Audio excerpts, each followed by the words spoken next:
Mainit na sinalubong ng mga Pilipino ang kandidatura ni Pastor Apollo C. Quiboloy sa campaign rally na isinagawa sa Sao Paulo, Brazil, kung saan dumayo ang maraming overseas Filipino workers mula sa iba't ibang estado ng Brazil upang ipakita ang kanilang suporta.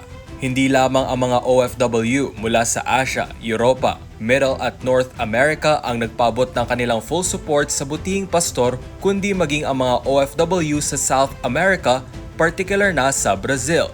Ayon kay Leila, isang OFW sa Brazil, naniniwala siya sa kakayahan ni Pastor Quiboloy na makatulong hindi lamang sa Pilipinas kundi pati na rin sa mga Pilipino sa iba't ibang panig ng mundo.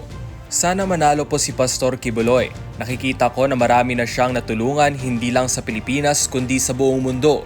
Kaya buong puso akong sumusuporta sa kanyang kandidatura, anya. Ipinahayag naman ni Cathy, isa pang taga-suporta, ang kanyang pag-asang magdadala ng pagbabago si Pastor Quiboloy sa larangan ng politika.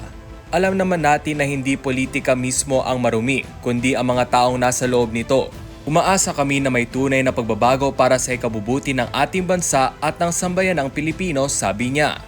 Samantala, binigyang diin ni Gina Robles, isang OFW, ang kanyang paniniwala na isang leader na may takot sa Diyos ang kailangan ng bansa.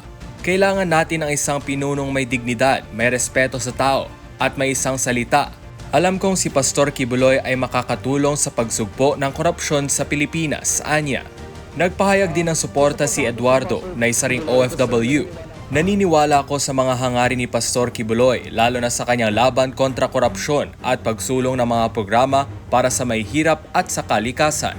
Nakikita ko ang ginagawa ng kanyang simbahan para sa kapwa, kaya buong puso akong sumusuporta sa kanyang kandidatura, pahayag niya. Patuloy namang umaasa ang Filipino community sa Brazil na malaki ang maiaambag ni Pastor Apollo C. Quiboloy sa paglutas sa mga suliranin ng bansa at sa pagtulong sa mga Pilipino, hindi lamang sa Pilipinas kundi maging sa mga OFW sa iba't ibang bahagi ng mundo.